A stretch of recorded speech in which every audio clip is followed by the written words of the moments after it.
राधिका ने विकासपुरी में रहने वाले एक व्यक्ति से प्रेम विवाह किया था। 20 साल पहले पति की मौत के बाद भी राधिका कई सालों तक विकासपुरी में रहती रही। कुछ सालों पहले राधिका ने नोएडा में अपनी जॉब की वजह से विकासपुरी का इलाका छोड़ दिया और वसुंधरा एनक्लेव में आकर रहने लगी। राधिका की बहन और भाई केरल में रहते थे। राधिका खुद नोएडा के सेक्टर 142 के एक एनजीओ में ऊंचे पद पर थीं, जबकि उनकी बेटी अंजू पढ़ाई के बाद पिछले 5 महीने से एक 5 स्टार होटल में हॉस्पिटैलिटी की ट्रेनिंग ले रही थी। राधिका सिंगल मदर थी। जवान बेटी को पालने के लिए जिंदगी में कितनी जद्दोजहद करनी पड़ती है, राधिका को अच्छी तरह पता था। मां बेटी के बीच चूंकि दोस्ताना रिश्ता था, इसलिए राधिका को ज्यादा चिंता नहीं होती थी। 9 मार्च सोमवार को होली का त्योहार था, जबकि रविवार को अवकाश था। इसीलिए राधिका व अंजू दोनों की ही 2 दिन छुट्टी थी। मां बेटी ने रविवार को ही प्लान बना लिया था कि 10 मार्च को होली का रंग खेलने के बाद अपने कुछ दोस्तों के घर मिलने जाएंगी। 9 मार्च की सुबह करीब 8 बजे राधिका के यहां काम करने वाली नौकरानी मनीषा जब काम करने के लिए उनके घर पहुंची और कालबेल बजाई, तो अंदर से किसी ने दरवाजा नहीं खोला। कुछ देर इंतजार के बाद मनीषा ने दोबारा कालबेल बजाई। इस बार भी न कोई जवाब मिला, न ही दरवाजा खोला गया।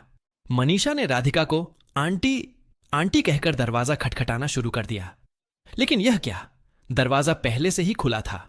हाथ लगते ही दरवाजे का पट खुल गया। मनीषा आंटी आंटी पुकारते हुए फ्लैट के अंदर आ गई। जैसे ही वह राधिका के कमरे में पहुंची तो उसके हलक से चीख निकल गई। वहां का नजारा देख वह हैरान रह गई। कमरे में चारों तरफ खून बिखरा हुआ था। खून के सैलाब में डूबा राधिका का शव जमीन पर पड़ा था।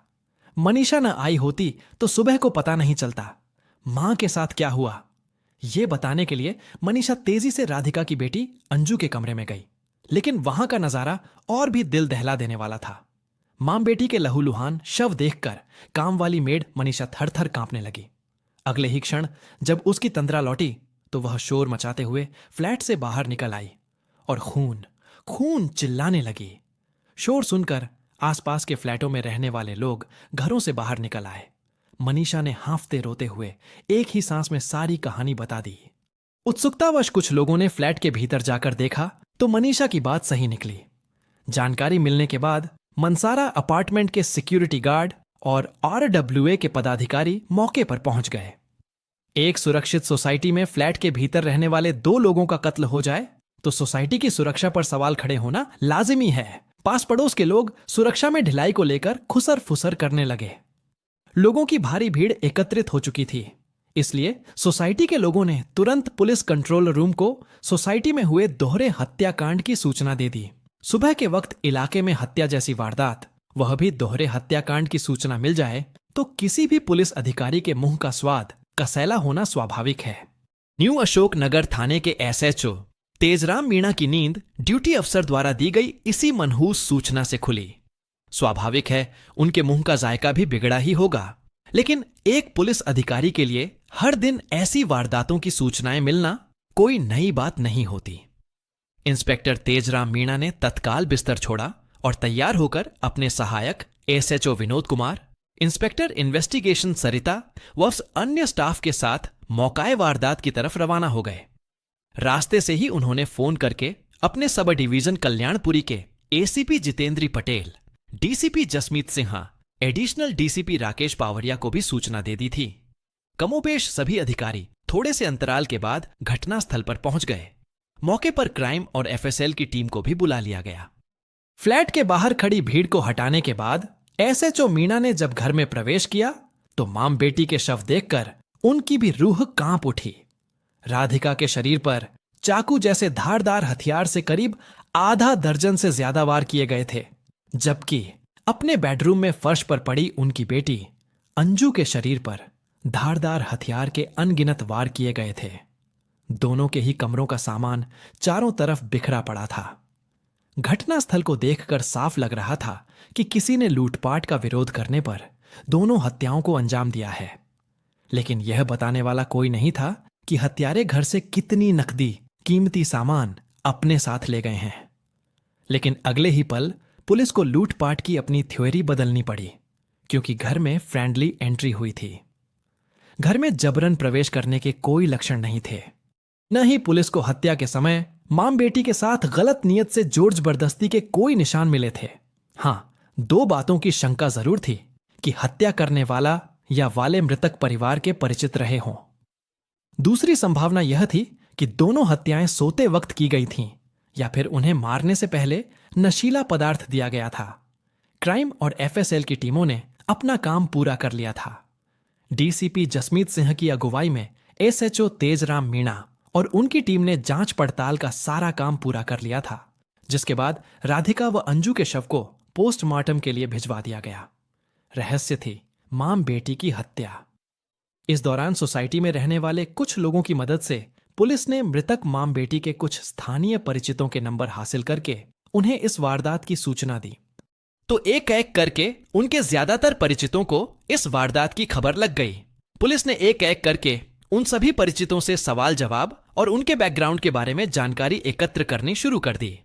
मां बेटी की हत्या क्यों हुई, इसका तत्काल खुलासा तो नहीं हो सका, लेकिन पुलिस ने पूछताछ के दौरान आपसी रंजिश, लूटपाट, प्रेम प्रसंग समेत तमाम दृष्टिकोणों से छानबीन करके जानकारी एकत्र करनी शुरू कर दी। इस दोहरे हत्याकांड में पुलिस के सामने सबसे बड़ा सवाल यह था कि सोसाइटी चारों तरफ से कवर थी, ऊंची बाउंड्री थी। गेट पर बिना पहचान बताए और बिना फ्लैट ऑनर की रजामंदी के किसी को भीतर नहीं आने दिया जाता था। फिर ऐसा कैसे संभव हुआ कि रात के वक्त एक ही घर के दो लोगों की हत्याएं करके हत्यारे आसानी से फरार हो गए? पुलिस ने पिछले 24 घंटों के दौरान सोसाइटी की सिक्योरिटी में तैनात सभी गार्ड्स को बुलाकर उनसे एक एक करके पूछताछ शुरू कर दी। चूंकि मनसारा अपार्टमेंट सोसाइटी में मुख्य द्वार से लेकर हर ब्लॉक, हर फ्लोर पर सीसीटीवी कैमरों का ऐसा जाल बिछा हुआ था कि कोई भी शख्स किसी भी घर में जाते वक्त इन कैमरों की कैद में आने से नहीं बच सकता था। एसएचओ मीणा की टीम ने कंट्रोल रूम में जाकर सभी कैमरों की फुटेज देखने का काम शुरू कर दिया। पुलिस टीमों की तरफ से शाम 3 बजे तक की गई कोशिशों से कम इस दोहरे हत्याकांड पर पड़ी धुंध काफी हद तक हट गई। जांच के दौरान पुलिस को पता चला कि शुक्रवार को राधिका व अंजू आखिरी बार अपने अपने दफ्तर गई थीं। पुलिस को शुरू से ही लग रहा था कि इस वारदात को किसी जानकार ने ही अंजाम दिया है। सीसीटीवी की जांच और लोगों से पूछताछ के बाद यह बात साफ भी हो गई। दरअसल मृतका राधिका मैसी की बेटी अंजू की एक सहेली प्रेरणा से पुलिस को जानकारी मिली कि अंजू नोएडा में स्कूली पढ़ाई के दौरान से उसकी दोस्त थी। अंजू अपनी जिंदगी के बारे में प्रेरणा को अच्छी बुरी हर बात बताया करती थी। प्रेरणा ने पुलिस को बताया कि वारदात से एक दिन पहले यानी रविवार की रात को अंजू कार से अकेली घर लौट रही थी। उस वक्त उसने गाना गाते हुए व्हाट्सएप पर अपना स्टेटस अपडेट किया था। स्टेटस में वह काफी खुश दिख रही थी। प्रेरणा ने बताया कि करीब 3 साल पहले एक पुराने फ्रेंड की मदद से अंजू की दोस्ती विक्रांत नागर से हुई थी, जिसके बाद दोनों के मिलने का सिलसिला शुरू हुआ और बाद में दोनों लिव इन में रहने लगे। लेकिन 1 साल पहले दोनों के बीच अनबन हो गई थी, जिसकी वजह से अंजू उससे छुटकारा पाना चाहती थी। अंजू उससे दूरी बनाने लगी थी क्योंकि 2-3 महीने पहले अंजू की दोस्ती उसके ही साथ हॉस्पिटैलिटी में कैरियर बना रहे एक अन्य युवक से हो गई थी और अंजू ने उसके साथ पार्टियों में जाना शुरू कर दिया था। प्रेरणा ने बताया कि हो सकता है विक्रांत नागर इससे नाखुश हो। हालांकि प्रेरणा ने यह भी बताया कि विक्रांत के बुलावे पर अंजू उसके दोस्तों के बीच पार्टी के लिए अब भी जाती थी, लेकिन उसने तय कर लिया था कि वह उसके साथ शादी नहीं करेगी। पुलिस द्वारा यह पूछे जाने पर कि विक्रांत नागर कहां रहता है, प्रेरणा ने बताया कि वह सिर्फ इतना ही जानती है कि विक्रांत ने अंजू व उसकी मां को बता रखा था कि उसके माता पिता नहीं हैं। वह अपनी मौसी के साथ अमर कॉलोनी के गढ़ी इलाके में रहता है। विक्रांत काम क्या करता है? एसएचओ मीणा ने सवाल किया तो प्रेरणा ने जवाब दिया, काम क्या करता है यह तो पता नहीं सर, लेकिन अंजू ने बताया था कि वह आर्टिस्ट है। उसने 1-2 टीवी शोज में काम किया था। उसे बॉडी बनाने का भी शौक था, लेकिन अंजू और उसकी मां विक्रांत की आर्थिक मदद किया करती थीं। वह अक्सर उनके घर पर भी रुक जाया करता था। बेटी का दोस्त संदेह के घेरे में दोनों मां बेटी घर में अकेली रहती थीं, इसलिए विक्रांत के रुकने से उन्हें कोई परेशानी नहीं होती थी। उसके होने से घर में एक मर्द के होने से उन्हें सुरक्षा का एहसास होता था। राधिका और अंजू बाजार से सामान खरीद कर उसे दिया करती थीं। कई बार तो वह अपने घर के लिए घरेलू सामान भी उन्हीं से खरीदवा कर ले जाया करता था। चूंकि विक्रांत अक्सर घर आता था, इसलिए सोसाइटी के गेट पर तैनात सुरक्षा कर्मी भी उसे परिवार का सदस्य मानकर नहीं रोकते थे। प्रेरणा से मिली जानकारी पुलिस के लिए काफी मददगार थी। वारदात की सूचना पाकर जितने भी परिचित वहां पहुंचे थे, उनमें विक्रांत नहीं था। प्रेरणा ने पुलिस को विक्रांत नागर का मोबाइल नंबर दे दिया था। डीसीपी जसमीत सिंह के आदेश पर तत्काल उसके मोबाइल नंबर की कॉल डिटेल्स मंगवा ली गई और उसके फोन को सर्विलांस पर लगा दिया गया। इसी दौरान पुलिस टीम को मनसारा अपार्टमेंट की सिक्योरिटी में तैनात गार्ड्स और सीसीटीवी की फुटेज से भी बड़ा खुलासा हुआ, जिससे पता चला कि बीती रात विक्रांत नागर राधिका के घर पर आया हुआ था। रात को करीब 2:07 बजे वह अंजू की कार लेकर सोसाइटी से निकला था। उसके साथ गाड़ी में एक और युवक बैठा था। सोसाइटी से जाते समय वह इतनी हड़बड़ी में था कि उसकी कार सोसाइटी के गेट से टकरा गई थी और गेट का कुछ हिस्सा टूट गया था। सिक्योरिटी गार्ड ने बैरिकेड लगाकर उसकी गाड़ी रुकवा ली थी, लेकिन विक्रांत ने उनसे माफी मांगते हुए कहा कि उसकी गाड़ी के ब्रेक में अचानक कुछ दिक्कत आ गई है, इसलिए गलती से गाड़ी टकरा गई। सीसीटीवी से यह भी साफ हो गया कि विक्रांत और उसका दोस्त रात करीब 11:15 बजे पैदल ही सोसाइटी में आए थे। उसके बाद राधिका के फ्लैट के बाहर लगे सीसीटीवी से पता चला कि विक्रांत कुछ दूरी पर छिपा था और अंजू करीब 1:30 बजे अपने फ्लैट का दरवाजा खोलकर बाहर आई थी। वह काफी देर तक नीचे टहलती रही। उसके बाद वह ऊपर फ्लैट में चली गई। इन तमाम सीसीटीवी फुटेज से यह बात साफ हो गई कि इस हत्याकांड के पीछे विक्रांत नागर व उसके दोस्त का ही हाथ था, क्योंकि हत्याकांड के वक्त वही परिवार के पास था और उसके बाद से उसका कोई पता नहीं था। इसी बीच उच्चाधिकारियों के आदेश पर एसएचओ तेजराम मीणा ने न्यू अशोकनगर थाने में भादनसम की धारा 302 के तहत मामला दर्ज करवा दिया था। केस की जांच का जिम्मा उन्होंने खुद ही ले लिया था। अंजू के लिव इन पार्टनर के लापता होने और उसके बारे में अन्य जानकारी पुलिस के हाथ लग गई थी। जसमीत सिंह ने उसकी गिरफ्तारी के लिए एसएचओ तेजराम मीणा के नेतृत्व में एक पुलिस टीम गठित कर दी, जिसमें ASI Kishanpal Singh, head constable Adesh, constable Praveen और नरेंद्र को शामिल किया गया। टीम का सुपरविजन करने की जिम्मेदारी एसीपी जितेंद्र पटेल को सौंपी गई। डीसीपी जसमीत सिंह ने न्यू अशोकनगर पुलिस की मदद के लिए जिले के स्पेशल स्टाफ ऑफ एटीएस की टीमों को भी जांच और गिरफ्तारी के काम में लगा दिया। जांच अधिकारी मीणा ने साइबर सेल और सर्विलांस की मदद से पता लगवाया कि विक्रांत की लोकेशन कहां है। पता चला विक्रांत के मोबाइल की लोकेशन जयपुर में है। उसी शाम पुलिस की 2 टीमें जयपुर के लिए रवाना कर दी गईं। डीसीपी जसमीत सिंह ने जयपुर पुलिस से संपर्क साधकर उन्हें विक्रांत का मोबाइल नंबर और उसकी लोकेशन से अवगत करा दिया। जयपुर पुलिस ने भी उस नंबर को सर्विलांस पर लगा दिया। विक्रांत था हत्यारा। अगले 3 घंटों में पुलिस ने जयपुर में विक्रांत को उस होटल से दबोच लिया जहां वह ठहरा हुआ था। विक्रांत के पकड़े जाने की सूचना तत्काल दिल्ली पुलिस को दे दी गई। दिल्ली पुलिस की 2 टीमें पहले ही जयपुर रवाना हो चुकी थीं। उन्होंने जयपुर पहुंचते ही विक्रांत को अपनी गिरफ्त में ले लिया। अगली दोपहर तक पुलिस की टीमें उसे दिल्ली ले आईं। विक्रांत नागर ने न्यू अशोकनगर थाने आकर पुलिस को बताया कि उसने अपने दोस्त शैंकी शर्मा के साथ मिलकर अपनी प्रेमिका अंजू और उसकी मां की हत्या की थी। वारदात को अंजाम देने के बाद विक्रांत नागर बस द्वारा दिल्ली से जयपुर चला गया था। उसने बताया कि 2 साल तक लिव इन में रहने के बाद अंजू अक्सर उसे ताने देने लगी थी कि वह कुछ कमाता धमाता नहीं है और उनके टुकड़ों पर पलता है। अगर दोनों की शादी हो गई तो वह उसे कमाकर कैसे खिलाएगा। शुरू में तो विक्रांत अंजू के तानों को हवा में उड़ा देता था, लेकिन बाद में यह बात जब ज्यादा बढ़ने लगी तो दोनों के बीच इस बात को लेकर अक्सर झगड़ा होने लगा। विक्रांत को 3 महीने पहले तब दिक्कत होने लगी जब अंजू ने उससे साफ कह दिया कि वह उसके घर कम आया जाया करे। साथ ही जब विक्रांत को यह खबर लगी कि आजकल अंजू अपने साथ होटल मैनेजमेंट की पढ़ाई करने वाले एक युवक के साथ इश्क कर बैठी है और दोनों एक साथ घूमते फिरते भी हैं, यह जानकर विक्रांत का पारा 7वें आसमान पर चढ़ गया। करीब 3 महीने पहले अपने प्रति अंजू के लगाव को परखने के लिए विक्रांत ने शादी का प्रपोजल दिया, जिसे अंजू ने ठुकरा दिया। इसके बाद साफ हो गया कि वह उससे किनारा कर रही है। विक्रांत ने अपने दोस्त शैंकी को एक दिन फोन करके बताया कि अगर अंजू उसकी ना हो सकी तो वह उसे किसी और की भी नहीं होने देगा। होली से 2 दिन पहले जब विक्रांत को पता चला कि होली से 1 दिन पहले अंजू का नया प्रेमी होली की पार्टी दे रहा है और वह भी उसमें जाने वाली है, तो उसने उसी दिन इरादा बना लिया कि वह अंजू को खत्म कर देगा। उसके दिमाग में एक खतरनाक प्लानिंग ने जन्म ले लिया। इससे आहत होकर उसने अपने दोस्त शैंकी को उसी शाम मुंबई से दिल्ली पहुंचने के लिए कहा। शैंकी फ्लाइट पकड़कर दिल्ली आ गया। एयरपोर्ट से विक्रांत उसे साथ लेकर होली की रात को ही सीधे अंजू के घर पहुंच गया।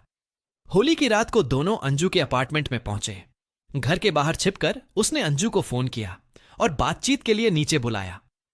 जब अंजू नीचे आने लगी तो वे दोनों मौका पाकर घर में दाखिल हो गए।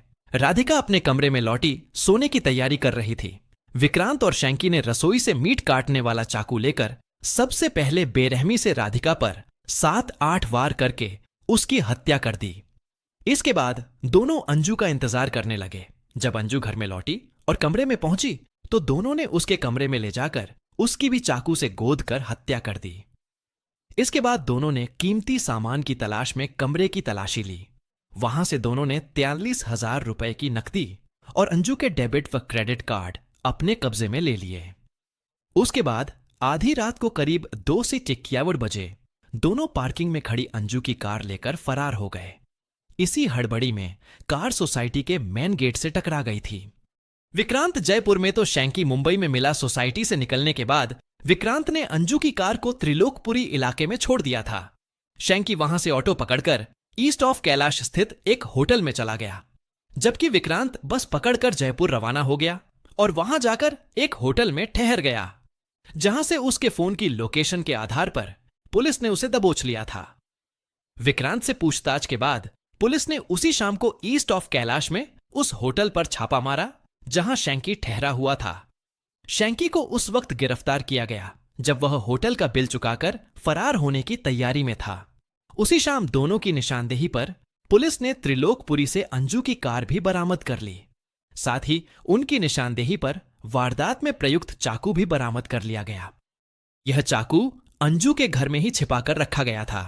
जांच के बाद जांच अधिकारी तेजराम मीणा को यह भी पता चला कि विक्रांत को नशे की आदत थी। कुछ साल पहले इसी लत के कारण वह नशामुक्ति केंद्र में भी रह चुका था। उसने इस वारदात को नशे में अंजाम दिया या नहीं, इसकी जांच के लिए पुलिस ने उसके ब्लड सैंपल टेस्ट के लिए भेजे हैं। जांच में पता चला कि शैंकी मुंबई में रहकर मॉडलिंग में अवसर ढूंढ रहा था। उसने कुछ टीवी शोज में भी काम किया था। वहीं विक्रांत भी एक शो में काम कर चुका था। इसी कारण दोनों के बीच गहरी दोस्ती थी। पूछताछ में विक्रांत ने बताया कि वह और शैंकी हत्या करने के बाद घर में रखे 43,000 रुपए अपने साथ लेकर निकले थे।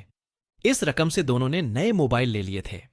अंजू के डेबिट और क्रेडिट कार्ड भी वे अपने साथ ले गए थे। विक्रांत ने कनॉट प्लेस में एक एटीएम से पैसे निकालने की कोशिश भी की थी, लेकिन अंजू ने कुछ दिन पहले ही अपना पिन बदल दिया था, जिसकी जानकारी विक्रांत को नहीं थी। इसलिए वह एटीएम से रकम नहीं निकाल सका। पुलिस ने उसी शाम को विक्रांत और शैंकी के खिलाफ दर्ज हत्या के मामले में लूट की धारा भी जोड़ दी और दोनों को कड़कड्डूमा कोर्ट में पेश किया, जहां से दोनों को जेल भेज दिया गया।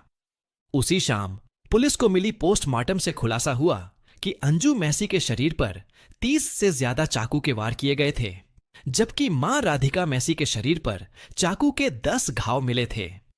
राधिका और अंजू को इस बात का एहसास भी नहीं था कि जिस विक्रांत को उन्होंने अपना सहारा मानकर घर में पनाह दी थी, वही आस्तीन का सांप निकलेगा और उनकी जिंदगी को 10 लेगा।